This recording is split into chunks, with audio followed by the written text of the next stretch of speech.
श्री वृंदावन श्री वृंदावन श्री वृंदावन। शास्त्र अध्यात्म दिव्यताएं उनके लिए अपना पट, अपना आंचल, अपना घूंघट खोल लेती है,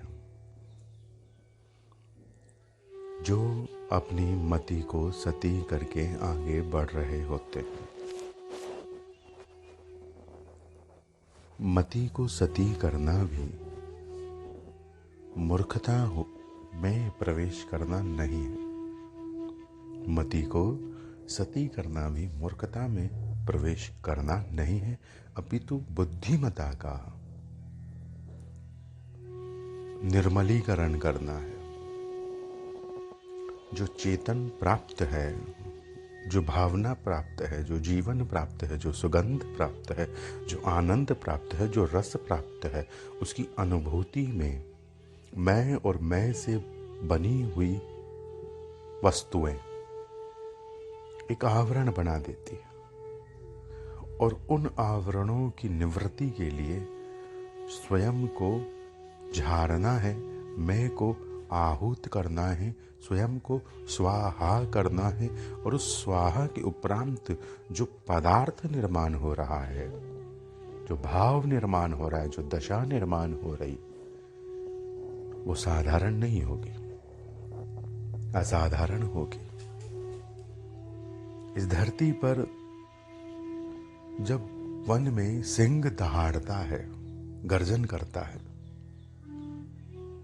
अपनी वाणी का स्वर उद्घाटित करता है सिंह, शेर, तो वन के अन्य जीव उसकी उस दहाड़ को सुनकर वैसे दहाड़ नहीं सकते। सिंह दहाड़ रहा हो, खरगोश, चूहे, हिरण भागने लगेंगे, इधर उधर भय प्रकट हो जाएगा उनमें। ऐसा नहीं होगा कि सिंह दहाड़ रहा हो और खरगोश उस दहाड़ को सुनकर उस दहाड़ को सीख ले। खरगोश के कौतुकों को देखकर सिंह खरगोश के कौतुकों के संग उससे मैत्री कर ले, वैसा हो जाए, ऐसा भी नहीं होगा।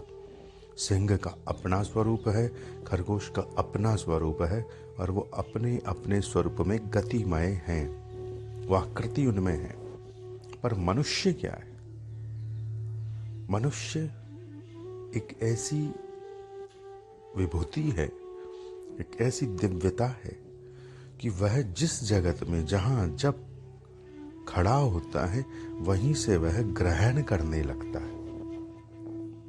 मनुष्य खरगोश को देखकर उससे मित्रता करके, उसके प्रति सौहार्द भाव रख के, उसकी कोमलता को छू के, उससे प्रेम वितरण करके, प्रेम की लेन देन करके, खरगोश के संग खरगोश होने के अनुभव को छू सकता है।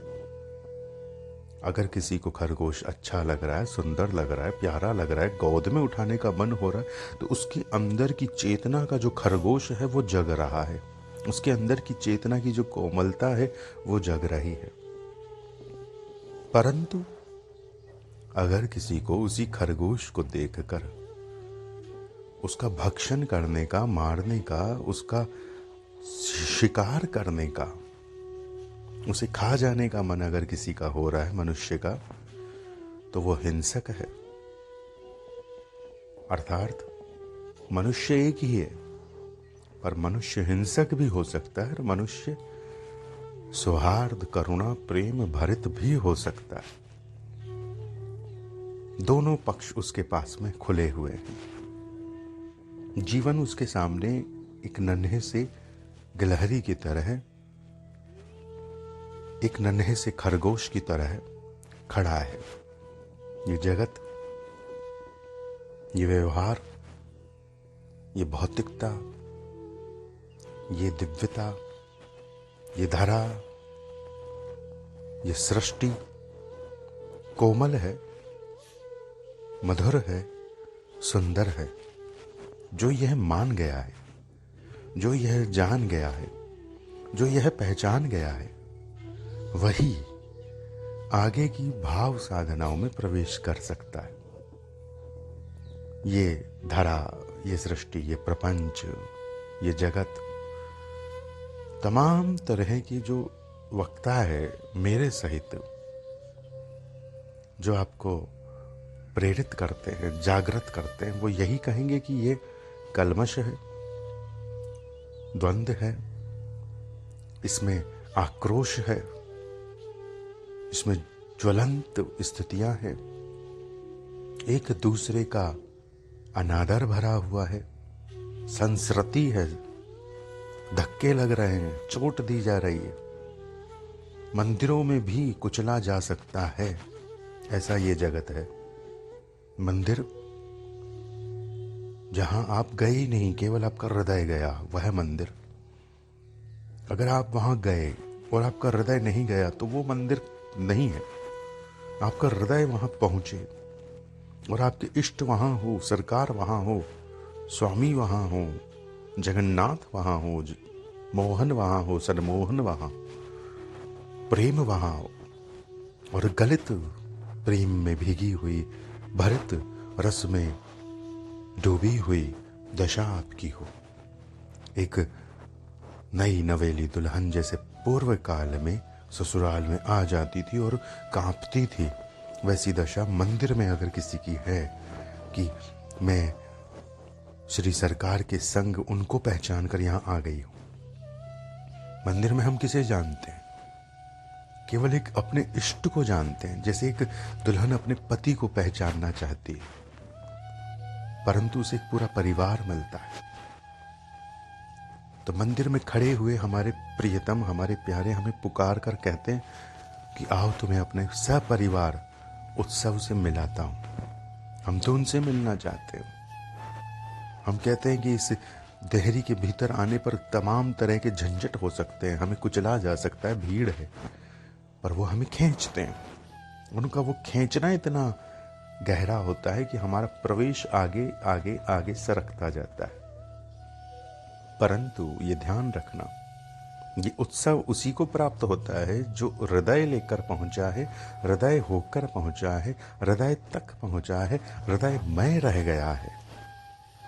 क्योंकि मंदिर भाव राज्य है, मंदिर प्रेम राज्य है, मंदिर रस राज्य है, मंदिर एक विलास है उनका, वो भोग नहीं है। जो अपनी इंद्रियों को लेकर, आंखों को लेकर, कानों को लेकर, नेत्रों को लेकर, त्वचा को लेकर, कि त्वचा को अगर किसी ने चोट दे दी तो उससे वो रुदित है, परेशान है, संकट बन गया है, तो फिर वह मंदिर में नहीं आया है। जो अपने भोगों को लेकर आया है वो मंदिर में नहीं आया है। भोगों को प्राप्त कैसे किया जाता है? इंद्रिय सहित मन से। और मंदिर को जो समझ गया वो धाम तत्व को भी समझ सकेगा, और धाम तत्व को जो समझ गया उसे मंदिर समझा ही देगा अपना तत्व।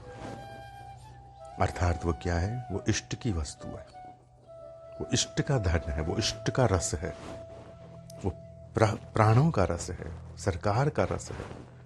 परिवारों में पूर्व में जिन्होंने सामूहिक परिवारों में वास किया है वो जानते हैं कि परिवारों में परिवार के प्रमुख मुखिया जो रहे हैं उनकी वस्तुओं को सभी लोग प्रयोग नहीं कर सकते, सभी उसका संग नहीं कर सकते। भले ही वो एक बेंत हो, एक कोई कुर्सी हो, कोई आसन हो, कोई गद्दी हो, कोई भी एक ऐसी वस्तु हो सकती है उनकी जिसको वो सार्वजनिक नहीं करना चाहते, उनको अच्छा नहीं लगता, और परिवार में उसको निभाया जाता है सहजता से कि ठीक है आपकी ये वस्तु है, हम इसका ध्यान रखेंगे, ये आपकी ही रहे।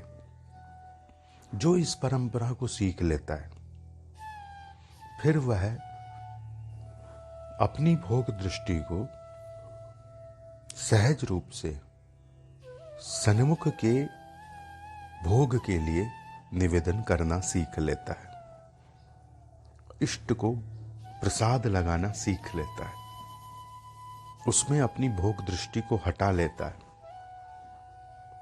परंतु जो इसकी भी वस्तु, उसकी भी वस्तु, उसकी भी वस्तु, सभी वस्तुओं को धारण करना चाहता है, ग्रहण कर लेना चाहता है, चोरी कर लेना चाहता है, बिना पूछे उसे चुराना चाहता है, पहनना चाहता है, वह धरा शक्ति को जीवन भर नहीं समझ सकता।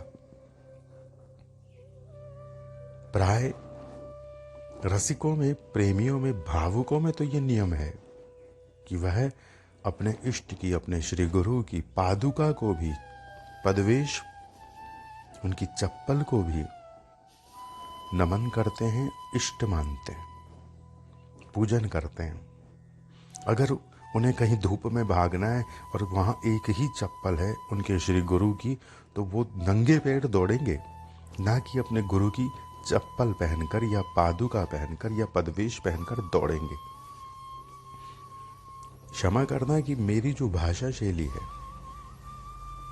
वो जैसा श्री युगल सरकार चाहते हैं उस अनुपात में, तो मुझे जब बात करनी है चप्पलों के वस्त्र की, चप्पलों के आवेश की, उनके आवरण की, उनके पदवेश की, पदों के वेश की, पदवेश की, तो फिर वहाँ मेरा शब्द पादुका ज़्यादा सुंदर है, अगर मैं एक दास हूँ तो। परंतु जगत का तर्क बारंबार यही रहता है कि आप जो कहते हो वो समझ में नहीं आता, क्योंकि हम चप्पल को तो जानते हैं, पादुका को नहीं जानते। आप जो बोल रहे हो वो शब्द हमारे दायरे के बाहर के, क्योंकि हमारा जगत अलग हो गया है, आपका जगत एक अलग दिखता है। आप हिरण को सारंग कहते हो, हमको समझ में नहीं आता। आप सारंग को पता नहीं क्या क्या कह देते हो, हमको वो भी नहीं समझ में आता। क्योंकि मैं केवल हिरण को भी सारंग नहीं कहूँगा, मैं हिरण की आंखों को भी सारंग कहूँगा, मैं हिरण के पीछे भागने वाले सिंह को भी सारंग कहूँगा, मैं सिंह पर चलने वाले बाण को भी सारंग कहूँगा, मैं बाण में भरे हुए उस तृण को भी सारंग कहूँगा, मैं उस तृण के उस बीज को भी सारंग कहूँगा। जिस तृण से, जिस बांस से वो बाण बना है, उसके बीज को भी हम सारंग कहेंगे। प्राकृतिक विधान, अलबेला विधान, विचित्रता। तो हम बात कर रहे हैं कि जीवन के आयाम, और उन आयामों में हमारा जो जीवन है वो संक्रमणों का परिणाम है, तमाम तरह के। कैसे संक्रमण? जो हमें प्राप्त हुए, जो हमने बना लिए। अच्छे मिले तो अच्छे हो गए, बुरे मिले तो बुरे हो गए, उनका प्रभाव है हम पर। अगर हमें कुचला गया तो हम में कठोरता भर गई, जैसे एक पत्थर है, जैसे एक लोहा है, हमारा शोषण हुआ तो वो कठोरता भर गई। और अगर हमने शोषण किया, हमने कुचला किसी को, किसी चेतना को, हिंसा की, तो भी कठोरता बढ़ गई है, मिटी नहीं है। दोनों स्थिति में जो इस तरह से संग है कि जो कठोरता बढ़ रही है कि कुचला गया और मैं अपने आप को सुरक्षित करना चाहता है, मुझे तोड़ा जा रहा है और मैं टूटना ना चाहूँ, मुझे गलाया जा रहा है और मैं गलना ना चाहूँ, मुझे पीसा जा रहा है और मैं पिसना ना चाहूँ। अब आप कहोगे कि मैं अपने आप को पीसने की बात कर रहा हूँ, परंतु दिन रात हम अन्न धान्य को पीस पीस कर पाते ही हैं। और अन्न अगर पत्थर की तरह पीसने को तैयार ही ना हो, चूर्ण होने को तैयार ही ना हो, गलने को तैयार ही ना हो, आप उबाल लो, वो पत्थर की तरह अकड़ा रहे, तो आप क्या करेंगे? अर्थात जो अपने मैं को किसी भी भांति से गला दे, उसी का तो हम भोग करते हैं। तो प्रकृति भी वैसा ही भोग करती है, प्राणी भी वैसा ही भोग करते हैं। उन्हें कोई पुष्प चाहिए जिसे वो तोड़ ले, तोड़कर उसको वो एक एक पंखुड़ी बैठे बैठे बिखेरते रहे। तो ये सहजता है उनकी। प्राय मैं, आप, हम सब अगर किसी घास के, दौब के बगीचे में भी बैठेंगे तो बैठे बैठे दौब तोड़ेंगे, क्योंकि वो मना नहीं करती कि मुझे मत तोड़ो। त्यों ही हमारे अंदर की हिंसा अवसर पाकर जागृत हो जाती है, दमन करती है। और किसी किसी को दमन प्राप्त हुआ है, हिंसा प्राप्त हुई है, उन्हें रौंदा गया है, उन्हें कुचला गया है, और उस रौंदने के परिणाम में उनमें कठोरता बढ़ गई है, क्रूरता बढ़ गई है, द्वंद्व बढ़ गया है, आक्रोश बढ़ गया है, उनके भीतर पाषाण जैसी स्थिति, लोहे जैसी स्थितियां बन गई है, क्योंकि उन्हें दबाया गया प्रपंच द्वारा। तो क्या यह उत्तम था? ऐसा क्यों हुआ? ऐसा इसलिए हुआ क्योंकि सन्मुख प्राणी आपको गलाना चाहता है, विधान आपको तपाना चाहता है, परंतु हम तपने को तैयार नहीं है। वो मैं हमारा मिटता नहीं है, हमें तोड़ा जा रहा है, हम टूटने को तैयार नहीं है। और ऐसे ही अगर हमने हिंसा की है, दमन किया है, आक्रोश प्रकट किया है, झपटा है, छीना है प्रकृति को, वस्तुओं को, पदार्थों को, व्यक्तियों को प्रयोग किया है, वस्तुओं को प्रयोग किया है, पदार्थों को प्रयोग किया है, तो भी हमारे जीवन में आक्रोश बढ़ सकता है, क्रोध बढ़ सकता है। क्यों? कब? जब हम मैं को तब भी संग करें। जब कोई दमन कर रहा है, हिंसा कर रहा है, तो वो अपना मैं बढ़ाना चाहता है। जो बात प्रेम से समझाई नहीं गई, मानी नहीं गई, उसे वह दमनात्मक विधि से प्रकट कर रहा है, आक्रोशित होकर, छीन कर, झपट कर अपनी सत्ता, अपना अधिकार बढ़ाना चाह रहा है। जैसे कि मुझे प्रकृति से पत्थर चाहिए तो मैंने पर्वत को तोड़ डाला। अब अगर मैंने पर्वत को तोड़ा है, उस पर प्रहार किया है, तो पर्वत मुझे जो प्रेम से देता, वो संबंध मिट गया। और ये बहुत गहरा संबंध था कि पर्वत जो मुझे प्रेम से देता, वो एक अद्भुत कृति होती, विधि होती। क्यों? क्योंकि मैं मनुष्य हूं। मैं पर्वत को मात्र वैसे संग नहीं कर सकता जैसे एक खरगोश करता है, जैसे एक चूहा करता है, जैसे एक सिंह करता है। मैं पर्वत को वैसे संग कर सकता हूं जैसे पर्वत से संपूर्णता संवाद कर रही हो। ये प्रकृति मनुष्य को संपूर्णतम कृति मानकर उससे संवाद करना चाहती है। पक्षी पेड़ पर दिन रात रहते हैं, परंतु कभी वो पीपल की पूजा नहीं करते, बड़ की पूजा नहीं करते, आंवले की पूजा नहीं करते, उस पर मंडराते हैं। और मनुष्य वो पूजन कर सकता है, संवाद कर सकता है, उन्हें इष्ट मान सकता है, उन्हें नमन कर सकता है, परंतु मनुष्य की यह पूजन एक बनावट है, असली नहीं है। ये पूजन एक बनावट है, असली नहीं है। कारण यह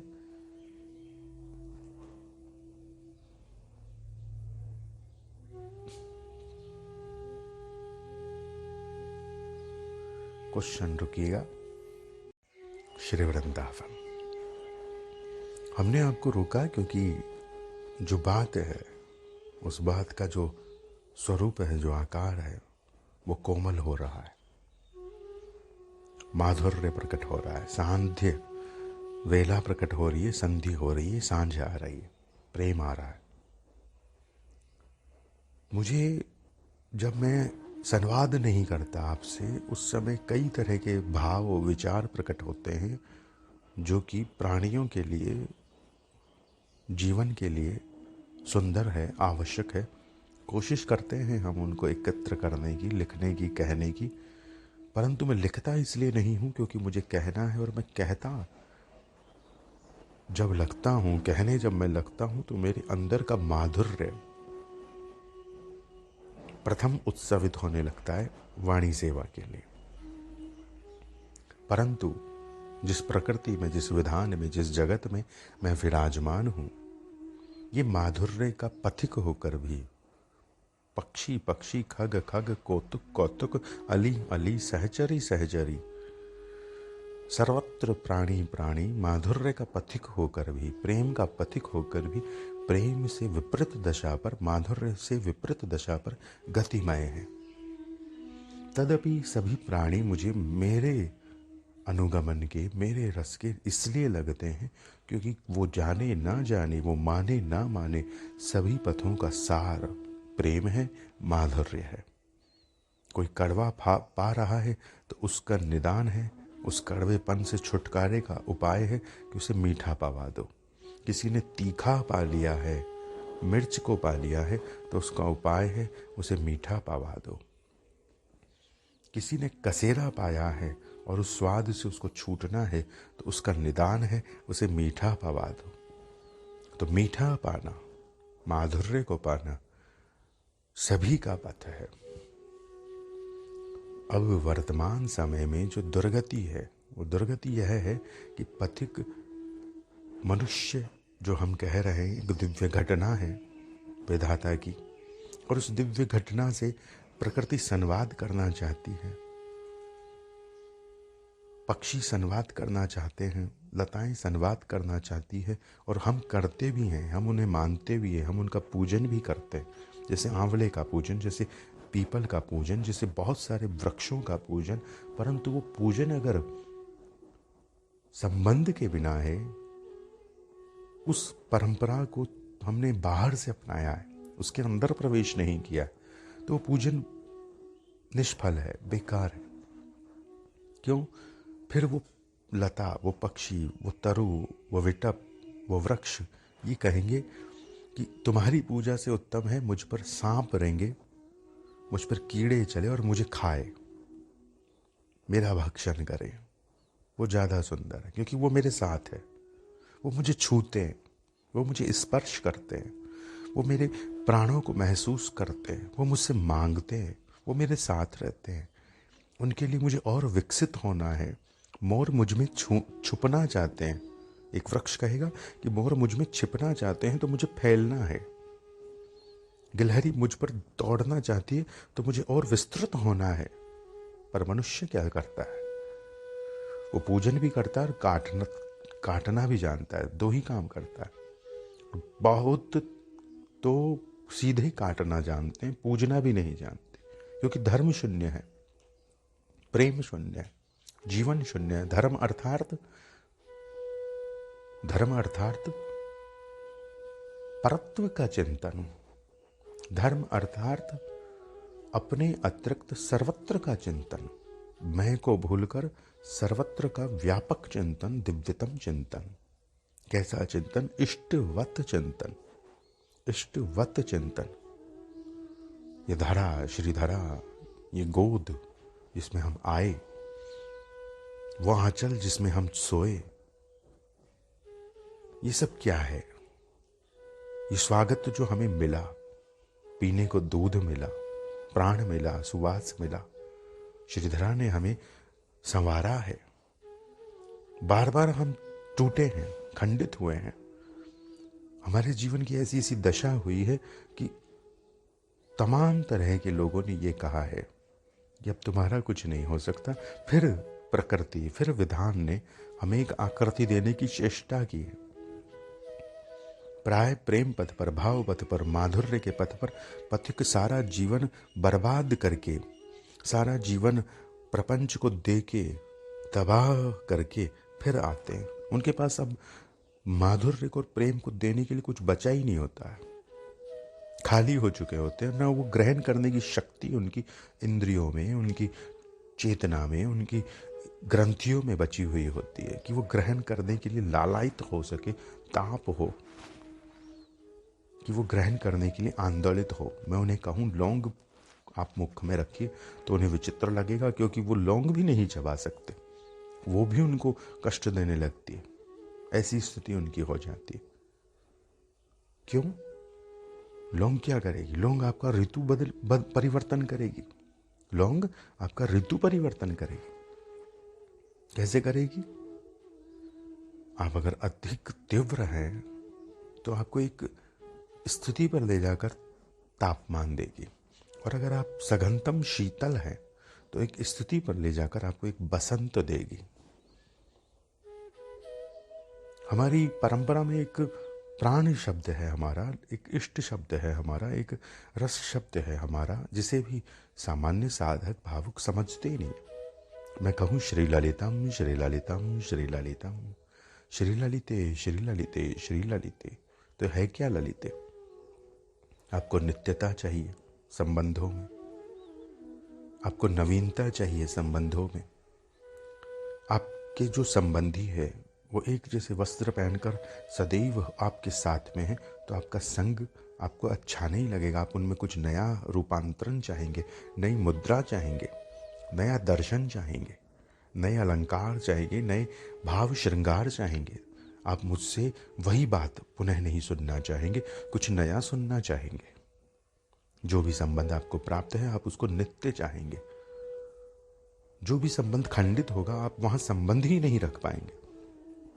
जब मेरी वाणी सेवा कुछ महीने के लिए अदृश्य हो जाए होती है तो मेरे जो निजतम संगी हैं उनके भी संबंधों पर उसका असर पड़ता है। वो मुझे झेल रहे होते हैं क्योंकि मैं उनको कुछ दे नहीं रहा, और वो लेने के लिए खड़े हैं। उनके पात्र भी सूखने लगे हैं और अब उनका प्राण कुछ मांग रहा है। मैं दे नहीं रहा तो उन्हें अन्यत्र से लेने की इच्छा बनने लगती है। जहां मिल रहा वो दौड़ पड़ते हैं। और मैं क्यों नहीं दे रहा? क्योंकि मैं दे रहा हूं। कैसे? जैसे मैं दे सकता हूं। केवल मैं बोलकर ही देना मेरा देना नहीं है। मेरा जीवन देता है, मेरी सांस सांस कुछ दे रही है। फूल कैसे कुछ देता है? उसको तोड़ना ही जरूरी नहीं है। उसकी सुगंध, उसकी मधुरता, उसका दर्शन, उसका संग जो आप में परिवर्तन लाता है। मनुष्य को ये ध्यान रखना है, आपको ये ध्यान रखना है, क्योंकि आप मनुष्य हो और मेरी बात सुन रहे हो।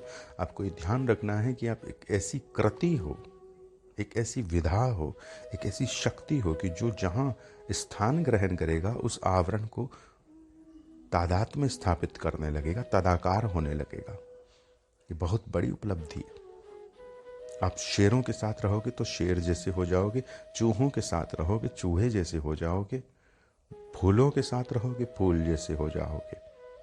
जैसे रहोगे जैसे हो जाओगे, वैसे हो जाओगे। जैसे रहोगे वैसे हो जाओगे। ये बहुत बड़ी उपलब्धि है, ध्यान रखने की बात है, क्योंकि ऐसी उपलब्धि अन्य चेतनाओं को, अन्य दशाओं को प्राप्त नहीं। अब इसमें मैं एक और खंडन करता हूं। मेरे लिए मनुष्यता इतनी बड़ी घटना नहीं है। जब मैं ये कहना चाहता हूं कि मनुष्य विराट है, उसका स्वभाव विराट है, उसको बहुत कुछ प्राप्त हो सकता है, परंतु उस मनुष्यता को पार करके उसके द्वारा जो प्राप्तियां हैं, उनको पाने वाली जो वस्तुएं हैं, जो प्राणी हैं, वो बहुत कम है, बहुत कम है, गिनती भर है। जैसे हमारे धरती बहुत बड़ी है, पर हमारे चरणों पर केवल 10 ही अंगुष्ठ सहित 10 ही अंगुलियां हैं। अंगूठे सहित 10 ही हमें इतनी बड़ी धरती पर चलने के लिए उन्होंने अंगुलियां दी हुई है, पकड़ बनाने के लिए। पदार्थ इतने सारे हैं, हमें वृक्ष भी उठाना है, हमें सोना चांदी लोहा तांबा पीतल सब उठाना है, घर भरना है, कपड़े पहनने हैं, इतने काम करने, पर हमारे हाथों में 10 ही अंगुलियां हैं। सारी जिंदगी भर हमने कुछ न कुछ उठाया है। अगर हम याद करें कि हमारे हाथों ने सबसे पहले क्या उठाया और अब तक हमने क्या क्या उठाया, इन हाथों से क्या क्या छुआ, तो हमें याद नहीं आएगा। इतने स्पर्श हमारी अंगुलियों ने किए हैं, पर अंगुलियां 10 ही है। फिर भी मैं आपको एक बात बता दूं, जो ये कर जिस वस्तु को पहली बार छुएगा उससे एक अलग संबंध बनाएगा। ये आपकी अंगुलियां जिस वस्तु को पहली बार छुएगी उससे एक अलग संबंध बनाएगी। आपको याद नहीं होगा, पर आपके प्राण को याद है। और उस प्राण को याद है, इसीलिए इन करों में वो आवेश है कि नई वस्तु के साथ इनको एक बसंत मिलेगा, एक नवीनता का संग मिलेगा। ये खोजते हैं नवीनता। हमारा प्राण, हमारी इंद्रियां खोजती है नवीनता। आपने रंग देख लिए, पर आपकी आंखें कुछ नया रंग देखना चाहती है। और नए रंगों को देखने का तरीका है गौर श्यामल रंग, सफेद और काला रंग। जब सफेद और काला प्रकट होता है जीवन में, सत्य और असत्य का सम्मिश्रण प्रकट होता है जीवन में, प्रेम के दो पहलू प्रकट होते हैं जीवन में, तो भीतर की एक ललिताई, एक लालिमा, एक लाल रंग की झंकृति आती जो सदैव नई हो सकती है। क्योंकि जिन्होंने नित्य सूर्य दर्शन किया होगा वो मानेंगे कि प्रत्येक सूर्य दर्शन पूरे जीवन का नवीन था।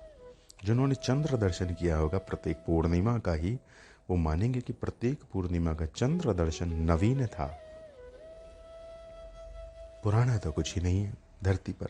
इसलिए मैं कहता हूं कि धरती अद्भुत है, मधुर है, दिव्य है, सुंदर है। इसमें प्राण भरा हुआ है। कैसे पता चलता है इसमें प्राण भरा हुआ है? क्योंकि जो इसके रचयिता है उनमें इतनी कृति है कि उनका प्रत्येक प्रसाद, प्रत्येक भोग नवीन बन रहा है। उनकी प्रत्येक उड़ान, उनके प्रत्येक पक्षी, उनके प्रत्येक पंख, उनके प्रत्येक रोम रोम, कूप कूप, बाल बाल नए हैं। प्रत्येक घटना नई है, प्रत्येक जीवन नया है, प्रत्येक संबंध नए हैं। और ये नवीनता आपका एक परिचय भी है। आपके अंदर कुछ नया भरा है उन्होंने, आपके अंदर कुछ नया प्राण भरा है उन्होंने, आपके अंदर कुछ नई बात भरी है, नया श्रृंगार भरा है उन्होंने। और वही आपका परिचय है, वही आपका हस्ताक्षर है, वही आपका प्राणाक्षर है। आपकी जो एक यूनिकनेस है वही आपका परिचय है। कि अन्य की पुतली और आपकी पुतली में जो एक नवीन चिन्ह है, अन्य के अंगुष्ठ के चिन्ह और आपके अंगुष्ठ के चिन्ह में कुछ नवीनता है, अंगूठे की छाप। त्यों ही आपके प्राणों में एक नवीन छाप है। हम क्या कह रहे हैं? हम ये कह रहे हैं कि मनुष्य एक विराट कृति है, परंतु वो विराट कृति एक विराट दुर्घटना भी है इस प्रकृति के लिए। वो विराट कृति एक विराट संहार भी है इस प्रकृति के लिए। वो विराट कृति एक विराट प्रहार भी है इस प्रकृति के लिए, प्राणी प्राणी के लिए। विधाता की अद्भुत कृति और विधाता की यही अद्भुत कृति सुरता को, मधुरता को प्राप्त न करती हुई, असुरता को, दानव आकृति को प्राप्त करती हुई एक दुर्घटना बन जाती है। जीवन में, हमारे जीवन में जो दुर्घटनाएं हुई है वो हमें याद है। दुर्घटनाएं कभी भी अगर जो बाहर से आई है वो आपको खंडित नहीं करती, तोड़ती नहीं है। दुर्घटना वह खंडित करती है जो मेरे द्वारा हो गई है। मुझ पर कितनी दुर्घटना हुई, उन्होंने मेरा श्रृंगार ही किया है। जैसे एक लता को कहीं से काटा गया, वहीं से ही उस पर एक नई शाखा प्रकट हो गई। कहीं से उसको थोड़ा सा तोड़ा मरोड़ा गया, वहीं से उस पर एक नई आकृति प्रकट हो गई, एक नया विलास प्रकट हो गया। वैसे ही जीवन है। दुर्घटनाएं, घटनाएं, जो विपरीत स्थितियां हैं वो हमें प्रभावित करती है और दिव्य होने के लिए और मधुर होने के लिए और गतिमय होने के लिए और प्रयासमय होने के लिए और सुंदर होने के लिए। परंतु ये दुर्घटनाएं अगर हमें प्रभावित करती है तो प्रभाव हमारे द्वारा दुर्घटना जब होती है, हम किसी को दुर्घटना में डाल देते हैं, हमारे द्वारा किसी की हानि होती है, तो वो दुर्घटना ज्यादा भयानक होती है। असली दुर्घटना वह है जब हमारे द्वारा दुर्घटना हो। असली दुर्घटना वह है जब हमारे द्वारा किसी को पीड़ा हो। तब क्या होता है? तब मनुष्यता का संहार होता है, मानवता का संहार होता है, धर्म का तिरस्कार होता है, और ये है कहाँ? संपूर्ण परिमंडल में। कौन से परिमंडल में? जिसमें आप और हम रहते हैं। किसमें? हम में। क्या? अपना चिंतन, अपनी बात, अपनी आवाज, अपना स्वर, अपना अहंकार, अपना आवेश, अपनी चित्रकारी, अपनी सुंदरता, अपनी दुनिया, ये हमको प्यारा है। मैं हमको बहुत प्यारा है। और जो सब विधान का, विधि का, विधाता का, तेरा मेरा अन्यत्रों का गाया हुआ गीत है, उतना प्यार हमको नहीं है। प्रकृति के इतने कोयल पक्षी आदि के गीत है, उससे हमको इतना रागात्मक संबंध नहीं बना है। हमारे आचार्य यह भी कहते हैं, जिनको इस प्रकृति में सौंदर्य नहीं दिखा, जिनको इन पक्षियों के गीतों में सौंदर्य नहीं प्राप्त हुआ, उनको भाव राज्य के, प्रेम राज्य के, ललित श्रृंगार में, निकुंज श्रृंगार में भी कुछ भी प्राप्त होने वाला नहीं। क्यों? क्योंकि उनको सौंदर्य चाहिए ही नहीं, उनको मधुरता चाहिए ही नहीं। इस वन में भांति भांति के स्वर है। जैसे प्रपंच में जातियां हैं, जीव में जातियां हैं, वैसे वन में भी जातियां हैं। परंतु उनमें से हमें मधुरतम संकेत चाहिए। गोपी क्या है? कोई आकृति नहीं है गोपी। प्रकृति में अनंत रूप से गोपिकाएं विद्यमान हैं, जो मधुरता गाती है, जो मधुरता वितरण करती है, जो मधुरता की सेवा करती है, जो मधुरता लेती है, जो मधुरता देती है, जो मधुरता पीती है, जो मधुरता पिलाती है, जो मधुरता में रहती है, जो मधुरता कहती है, जो मधुर हो जाती है, वो गोपी है। सूर्य की एक किरण भी गोपी है, मीठी है, ठंडी है। आपने हमने नहीं छुई, पर चांद ने तो छू ली। कोई एक गोपी सूर्य की। बहुत लोग साधना कर रहे हैं भास्कर की, परंतु चंद्र जैसे शीतल कोई बहुत कम होते हैं। सूर्य की साधना अगर किसी को करनी है तो चंद्रवत करनी है, कि देखो चंद्र ने सूर्य से क्या चुराया, इतना ठंडा, इतनी शीतलता, इतनी मधुरता। तो यह है उसका गौप्य श्रृंगार है। और हृदय तो गौप्य सबका मीठा ही है, ठंडा ही है। रावण ही हो, पानी तो पीता ही होगा, ठंडा ठंडा। कंस ही हो, मीठा तो प्रसाद में भोगता ही होगा। दुष्ट कितना ही हो, चुंबन तो वो देना ही चाहता होगा कहीं। कौन कितना कहाँ कहाँ आक्रोशित है, इस बात को भूलकर हमको ये ध्यान रखना है कि कौन कितना सरल है, कौन कितना मधुर है। प्रेम सर्वत्र है, अपितु सिंह में ज्यादा प्रेम है, क्योंकि उसने अभी तक अपने अंदर के प्रेम को खेला ही नहीं है, भोगा ही नहीं। वो अभोग स्थिति पर विराजमान है। तो जितना भयानक परिमंडल है, ये प्रेम का उतना ही प्यासा परिमंडल है। जितना भयानक।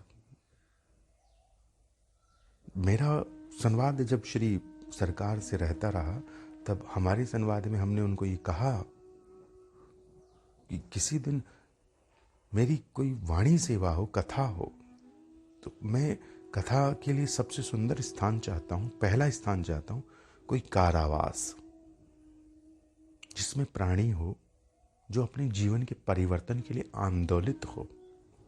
जरूरी नहीं है वो परिवर्तन चाहते, पर नहीं चाहते तो भी आंदोलन प्राप्त हो, क्योंकि परिवर्तन के लिए ही उन्हें वह एकांत दिया गया है। परिवर्तन के लिए ही उन्हें वह आवेश दिया गया है कि तुम अब संभल कर दूसरे तरह से जीवन को चलाओ।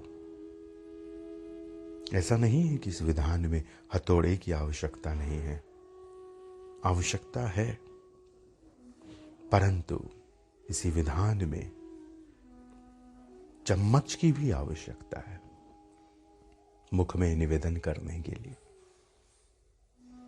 मीठे मीठे प्रेम को भरने के लिए। तो विधान क्या कहता है और क्या कहना चाहता है, वो समझने की आवश्यकता है।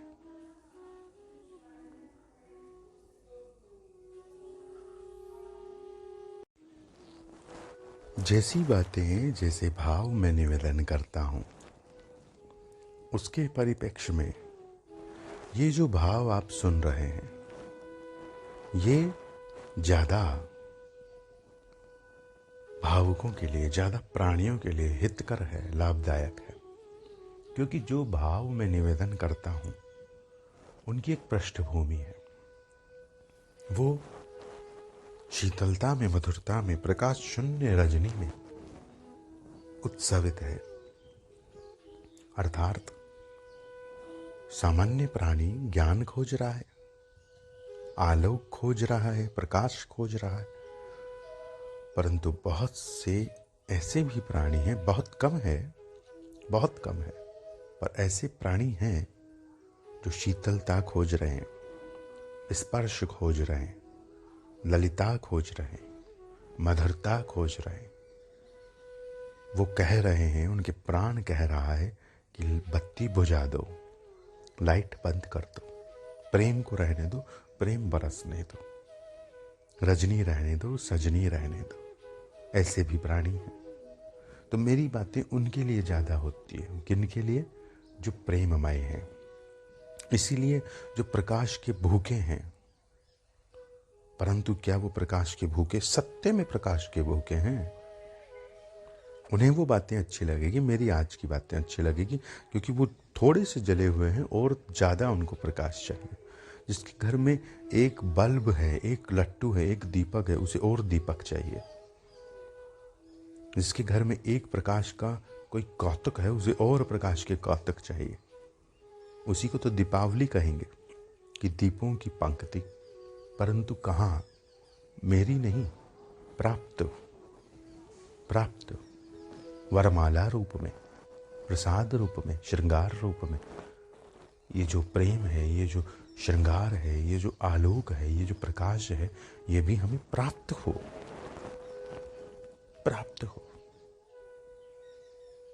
और प्राणी किसी भी बात से संबंध क्यों नहीं स्थापित कर पाता या क्यों नहीं करना चाहता? क्योंकि वह हड़पना चाहता है, वह भक्षण करना चाहता है, वह भोगना चाहता है, और जिसे वो भोगता है उसे नष्ट करना चाहता है, उसे मिटाना चाहता है, और जिसे वो नष्ट और मिटाना चाहता है उसे वो जीवन नहीं देना चाहता, उसके जीवन को उत्सवित नहीं करना चाहता। इन्हीं पदार्थों को, इन्हीं बातों को, इन्हीं स्थितियों को, इन्हीं प्राणियों को हम ना मिटाएं। एक सेठ के यहाँ सेवक हो, परंतु वो उसका शोषण ना करे, उसके संग सहजता का व्यवहार रखे, छोटे भाई बड़े भाई की तरह व्यवहार करे, अपने सेवकों से बहनों की तरह व्यवहार हो अपने सेवकों से, तो फिर देखो जीवन में उत्सव। अब यहाँ सेवकों को भी चाहिए कि वो अपने माता पिता की तरह, वो अपने जनक शक्तियों की तरह, अपने संरक्षक की तरह, अपने इष्ट की तरह, अपने स्वामी की तरह, अपने आश्रयदाता से व्यवहार करें। दोनों पक्ष मान्य होंगे। तो फिर क्या बनेगा? प्रेम राज्य, भाव राज्य, राम राज्य, श्रृंगार राज्य, विलास राज्य। ये धरा आपको अपना सौंदर्य प्रकट करके दिखाएगी। जैसे जैसे मनुष्यता होगी, वैसे वैसे धरा का उत्सव दिखेगा। और जैसे जैसे मनुष्यता नहीं रहेगी, वैसे वैसे धरा का श्रृंगार अदृश्य होगा। फिर मैं कितना ही श्रृंगार वितरण करूं, कितना ही माधुर्य खोज कर लाऊं, परंतु आपको वो तीखा लगेगा, मीठा नहीं लगेगा।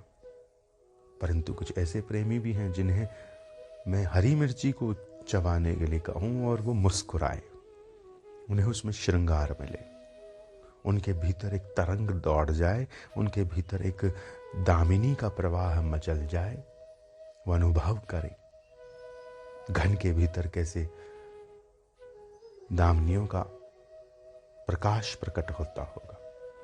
अब हरी मिर्ची तो किसी को चबानी नहीं है, परंतु बिजली सबको चाहिए। और जिसे बिजली चाहिए, क्योंकि आप अगर मोबाइल से मेरी बात सुन रहे हो तो उसको भी बैटरी चाहिए। बैटरी के लिए आपको एक प्लग चाहिए, प्लग में करंट आना चाहिए, और करंट जो है वो एक प्रकार का हरी मिर्ची का ही एक रूप है, दामिनी का ही एक तत्व है वो भी, जो प्रकाश आपके इधर उधर बिखरा हुआ है। तो ये बात ज़्यादा भावुकों के काम की है, क्योंकि इसमें मैंने बत्ती गुल नहीं करी है, इसमें मैंने अंधेरा नहीं किया है, इसमें मैंने उस शीतलता को निवेदन नहीं किया है, इसमें मैंने मात्र अपने प्राण युगल सरकार श्री इष्ट सरकार के लिए बात नहीं करी है, प्राणी से प्राणी के लिए बात करी।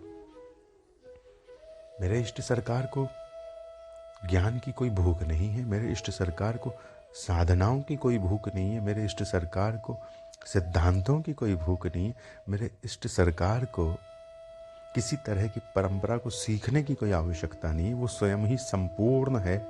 मुझे तो बस अपने कौतुक उनको ऐसे निवेदन करने होते हैं जैसे एक बच्चा अपना खेल दिखा रहा है और उसे ही आता है, उसे ही वो सीख पाया है, ऐसा वो प्रकट करना चाहता है और सरकार देखकर मुस्कुराते रहे। क्योंकि सरकार को जो भी निवेदन किया जाएगा कच्चा होगा इनके सामने, वो बसंत होगा इनके सामने। क्यों? क्योंकि इन्हें परिपूर्णता है विलास की, श्रृंगार की, भोग की, और हमें उसमें एक नवीन आस्वादन है। देखो मुझे क्या मिल गया, तुम्हें जो आज मिला उन्हें वो भरा हुआ है। तुमने आज आकाश देखा, वो स्वयं आकाश है। तुमने आज धरती की हरियाली को छुआ, वो सदैव उस हरियाली में रहते हैं, हरियाली को पहनते हैं, हरियाली है वो, वे हरियाली हैं। कैसे रंग बनते हैं वो जानते हैं, कैसे वो रंग बनाते हैं वो जानते हैं, कैसे फूलों में वो इतराते हैं वो जानते हैं। परंतु हम एक अपने इतराने को लेकर, एक माला को लेकर पहुंचते हैं कि देखो सरकार, बड़े सस्ते में लाए हैं, बड़े महंगे फूल थे, कमल की माला लाए हैं, होनी तो 1000 रुपए की चाहिए पर मैं 100 रुपए में लाई हूँ, जल्दी पहनो, कल को महंगी हो जाएगी। हम इतराते हैं और वो हमारे इतराने से मुस्कुराते हैं। तो हमारे सारे कौतुक उनके लिए एक बाल हट है, हमारी सारी सेवाएं उनके लिए एक बाल प्रयास है, क्योंकि वो परिपूर्ण विलासी है। और जिस विलास की हम बात करते हैं, जिस उत्सव की हम बात करते हैं, जिस निवास सुवास की हम बात करते हैं, वहाँ वो सहजतम अपने उन परिकरों में प्राणत्व है, जीवंत है, रसत है, मधुरत है, खेलत है, नाचत है, झूमत है, चलत है, फिरत है। वहाँ वे रहते हैं। कहाँ वो रहते हैं? जहाँ उन्हें रहने दिया जाता है। कहाँ वो रहते हैं? जहाँ उन्हें रहने दिया जाता है। कहाँ वो ठहरते हैं? जहाँ उन्हें ठहरने दिया जाता है। अगर आप अपने दिल में अपने को ना रखो तो वो ठहरने के लिए आ जाएंगे। जैसे किसी घर में कोई ना रहता हो तो कबूतर आना चाहते हैं उद्योग, उन्हें तो एकांत चाहिए प्रेम खेलने के लिए। प्रेम उनके पास बहुत है, वो एकांत खोज रहे हैं। एकांत उनको दो, वो आ जाएंगे। पर कहाँ आएंगे? जहां मैं नहीं हूं। श्री वृंदावन, श्री धाम, धाम शक्ति, श्री धरा शक्ति, धरा शक्ति को जिसने समझा है, पुनः हम उसी विषय पर आ गए हैं कि प्रकृति को जिसने समझा है उसी ने ही अप्रकृति को समझा है। प्रकृति को जिसने छुआ है उसी ने ही अप्राकृत धरा को छुआ है। पुष्प को जिसने स्नेह से निहारा है उसे ही पुष्पों ने स्नेह से निकुंजों में निहारा है। निकुंज कहाँ? जहाँ वे रमण करते हैं, खेलते हैं, कूदते हैं, झूमते हैं, उछलते हैं, उनकी स्वतंत्रता, स्वच्छंदता प्रफुल्लित रहती है वहाँ। क्योंकि यहाँ नहीं रह सकती। क्यों नहीं रह सकती? क्योंकि यहाँ हम एक युद्ध खेल रहे हैं। महाभारत चल रहा है, पूरा नहीं हुआ है। तुम जीतना चाहते हो, मैं जीतना चाहता हूँ, उसे हराना चाहते हैं, उसे पछाड़ना चाहते हैं। कितनों को तो हमने हरा दिया है, कितनों को हमने पछाड़ दिया, और कितनों ने हमें हरा दिया है, हमें तोड़ दिया है, हमें खंडित कर दिया है, हमें धराशायी कर दिया। फिर हम खड़े हो गए हैं और फिर हम लड़ने को तैयार हैं। तो जीवन को हमने एक युद्ध बना दिया है। इसी तरह से आपको सिखाया भी जाता है, इसी तरह से आपको आगे गति भी दी जाती है, इसी तरह से आप तैयार हैं।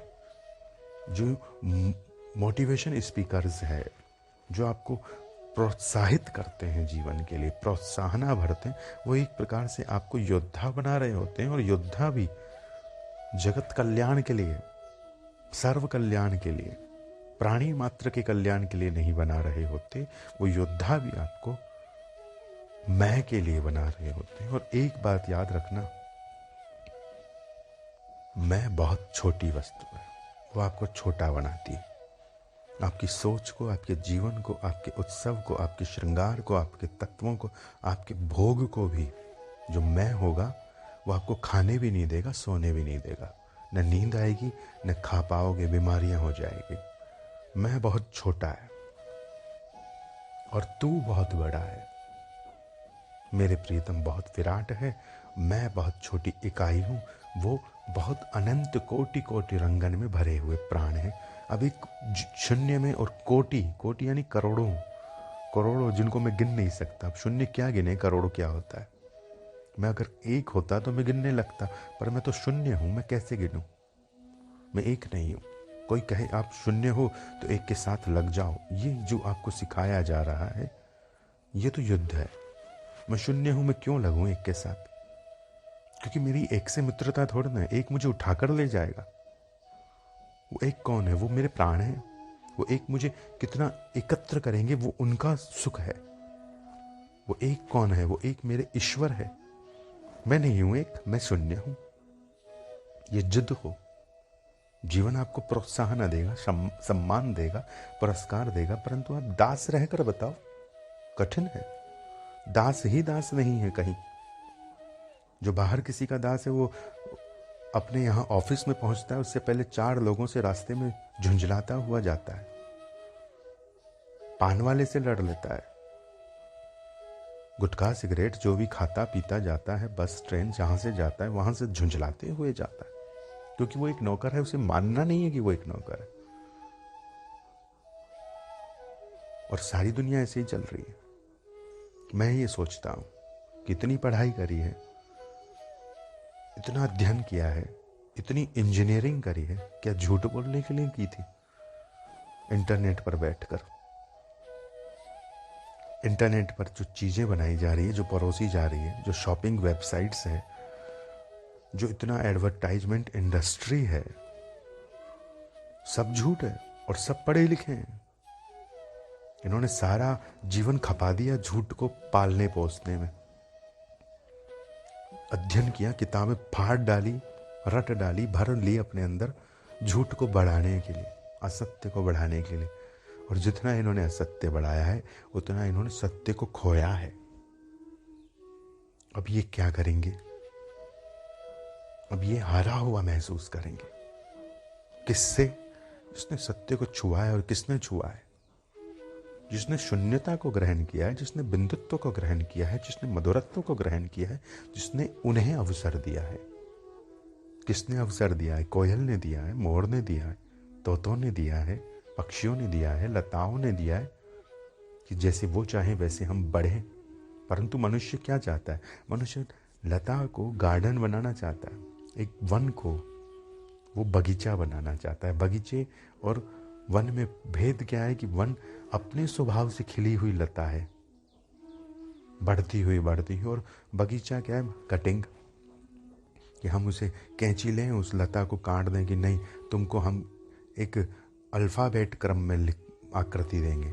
तुम हो तो पेड़, परंतु हम देखो, हम अपना जो अध्ययन है ना, जो ज्ञान है ना, उससे तुमको ऊपर अक्षर लिख देंगे। तो वो मनुष्य लताओं से भी ABCD लिखने लगता है। उसको इतना ही आता है, इतना ही आता है उसको। वो उस लता का वो सौंदर्य नहीं देखना चाहता कि ये आखिर बनना क्या चाहती है, ये आखिर होना क्या चाहती है। ये तो कुछ नहीं होना चाहती, नित्य नहीं होना चाहती। कौन सी आकृति है? जैसे बच्चा है, वो अगर बादल देखता है वो कहता है हाथी, वो कहता है घोड़ा, क्योंकि वो यही जानता है, यही जानता है, उसको इतना ही दिखता है। जो जानता है उसी आकृति से उनको पहचानता है। जो थोड़ा सा अंग्रेज होगा, किताबों में घुसा हुआ होगा, उसको ABCD दिखने लग जाएगी। कि देखो अल्फ़ाबेट लिखा हुआ है, किसी को और दूसरी भाषा आती होगी, उसको वो दिखने लग जाए। श्री वृंदावन में कहा जाता है कि पत्ते पत्ते पर राधा लिख रहा है। कौन सी भाषा में लिख रहा है? हिंदी में, अंग्रेजी में, उर्दू में, गुजराती में, मराठी में, कौन सी भाषा में लिख रहा है? क्योंकि आपने अपनी भाषा उतारी नहीं है, तो प्रेम की भाषा ने आपको छुआ नहीं है, और जो प्रेम ने लिखा है वो आपको दिखेगा नहीं, क्योंकि प्रेम ने उसे किसी कागज पे नहीं लिखा है। ये ध्यान रखना। प्रेम इतना चतुर है कि उसने कोई आकृति को अपना माना ही नहीं है, वो सर्वत्र है, परंतु इतना निर्मल है कि वो आज भी कुंवारा है। इतना चतुर है प्रेम। श्याम सुंदर की इतनी पटरानियां हैं, इतनी महारानियां हैं, सब जानते हैं, उस पर तर्क वितर्क करते हैं, परंतु वो आज कुंवारे हैं और कोई उसको भंग नहीं कर सकता। उनके कैशोर्य को कोई भंग नहीं कर सकता, इतना कैशोर्य उनमें है। कैशोर्य के पर्याय है वो। किसी में अगर ये कैशोर्यता, ये कुंवारापन, ये मोहब्बत उछल रही होती है तो उसे श्याम सुंदर से परिभाषित करने लगते हैं हम, उसके उनके समतुल्य मानने, जानने, पहचानने लगते हैं हम। तो बात बड़ी हो गई है। कहने का अर्थ यही था कि आप प्रेम खोजोगे, माधुर्य खोजोगे, वह आपको मिलता रहेगा। विलास की तरहटियों में हम गोते लगाते रहेंगे। आप एक विशेष कृति हो, विशेष श्रृंगार हो, विशेष माधुर्य हो, और उसमें अगर आपको कुछ प्राप्त नहीं हो रहा है, मेरे साथ में भी बहुत सारे प्रेमी पथिक जुड़ना चाहते हैं, जुड़ते हैं, फिर उनको अगर कुछ नहीं मिलता तो उसका कारण यह है क्योंकि वो वैसा हो ही नहीं पाना चाहते जैसा मेरा हृदय चाहता है। क्या चाहता है? कि गल जाओ, पिघल जाओ, मधुर हो जाओ, ढह जाओ, बह जाओ, अपनी सीमाएं पिघाल दो, अपना उत्सव बढ़ा लो, अपने सेवा विलास को प्रकट करो, अपने श्रृंगार विलास को चेतन रखो। तुम दीपक लगाते हो ना, फिर बिंदियां क्यों नहीं लगाते? सुहाग रेखा क्यों नहीं भरते? चूड़ियां क्यों नहीं पहनते? पायल क्यों नहीं पहनते? ये किससे कहता हूं मैं? उन प्रेम कौतुकाओं से कहता हूं, उन प्रेम की अलबेली सखियों से कहता हूं। मैं अपने प्राणों से कहता हूं ये कि तू चूड़ी पहन ले, कंगन पहन ले। क्यों? क्योंकि मेरे प्राण जो है ना वो एक गोपी है, मेरे जो प्राण है ना वो एक सखी है, मेरे जो प्राण है ना वो एक प्रियतमा है। और आपके भी प्राण प्रियतमा है, आप मानो ना मानो। आप अपने आप को स्त्री पुरुष या तीसरी इकाई या चौथी इकाई जो मानो वो मानो। आप कितनी इकाइयाँ बना लोगे, कितनी दाहियाँ बना लोगे, वो मान लो, परंतु हो नहीं प्रकृति। इतनी देर मैंने बात प्रारंभ करी प्रकृति से, पुनः बात कर रहा हूँ प्रकृति की। हमारी प्रकृति, प्रकृति यानी स्वभाव, प्रकृति यानी स्त्रैण, प्रकृति यानी पुरुष का अधिकार, प्रकृति यानी पुरुष का श्रृंगार। पुरुष कौन? आपके इष्ट, वो कोई भी हो सकते हैं, उन्हें खेलने दो। कहाँ? स्वयं पर। अपनी प्रकृति को उत्सवित करने के लिए उन्हें खेलने दो, विधान को खेलने दो, धरा को खेलने दो, और धरा से परिचय स्थापित करो, संपर्क स्थापित करो। आप इस धरा से आज जाने वाले हो, कल जाने वाले हो, परंतु आपने पालक बहुत खाया है, पर छुआ बहुत कम है पत्तों को, उनकी सुगंधों को। खाया बहुत है हमने धरती को, हजम बहुत किया है, महसूस बहुत कम किया है, अनुभव बहुत कम किया है। फिर मैं कहता हूँ कि खरगोश को देखकर हम मन उठाएंगे कि हम इसे पाल लेते हैं। खरगोश को देखकर हम मन उठाएंगे कि हम इसे खा जाते हैं, पर ना हम उसे पाल सकते हैं, ना हम उसे खा सकते। हम उसे पहचान के, उसके उस माधुर्य को देख के, उसके उस कौतुक को देखकर बस मुस्कुरा सकते हैं और बस पुलक सकते हैं, पुलक सकते हैं। ये पुलकन जो प्राप्त हो रही है, यही हमारे अंदर का खरगोश, शशांक, हमारे अंदर का शशांक, हमारे अंदर की सारंगाई एक आकृति ले रही है।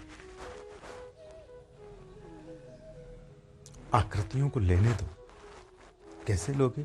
जीवन को निहारो, परस्परता, इधर उधर, इतनी बहुत सारी चीज़ें, बहुत सारे चिन्ह, बहुत सारे संकेत, बहुत सारे पशु, बहुत सारे पक्षी, बहुत सारी लताएं, बहुत सारे फूल, बहुत सारे फल, बहुत सारा ऐश्वर्य, बहुत सारा विलास, बहुत सारा श्रृंगार, बहुत सारे वाद्य, बहुत सारी रागें अदृश्य हो चुकी हैं। बहुत कुछ कम बचा है क्योंकि हमने बचने नहीं दिया। हम मिटा रहे हैं ना। क्या कर रहे हैं? मैं को आकृति दे रहे हैं और वो सब कुछ मिटा रहा है। जैसे खीर बनती है, अब हमें उसको कुछ नया कुछ करना है तो हम चलो चॉकलेट डाल दी, चॉकलेट डाली और जो खीर का असली स्वरूप है उसका हमने गड़बड़ कर दिया, मर्दन कर दिया, संहार कर दिया, उसका विनाश कर दिया। खीर में चॉकलेट डाली या खीर में आपने कुछ और एसेंस डाल दिया। एसेंस है ही नहीं खीर, कोई सुगंध, कृत्रिम सुगंध है ही नहीं खीर। उसमें एक सहज अपनी सुगंध आनी चाहिए, उस सुगंध को महसूस करना आना चाहिए। जैसे चावल है वैसे आप हो। आपको कोई हल्दी लगा दे, प्रेम पहना दे। चावलों को हल्दी लगाना यानी किसी कन्या को किशोरी बनाना, उसे दुल्हन बनाने के लिए तैयार हो जाना।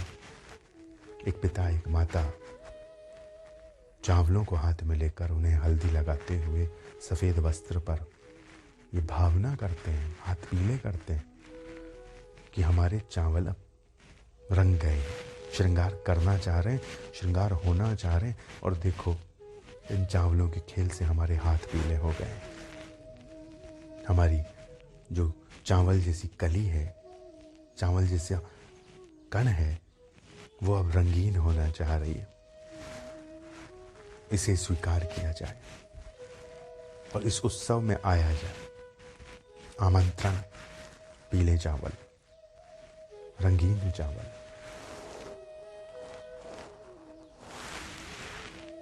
जीवन का बसंत आपको पुकार रहा है। उस बसंत को छूने के लिए गतिमय रहिए और बसंत से पूर्व आई हुई शीतलता को, शरद को, ठंड को, मधुरता को, कोमलता को, प्रेम की बयार को, शरद पवन को अनुभव कीजिए। श्री वृंदावन, श्री वृंदावन, श्री वृंदावन।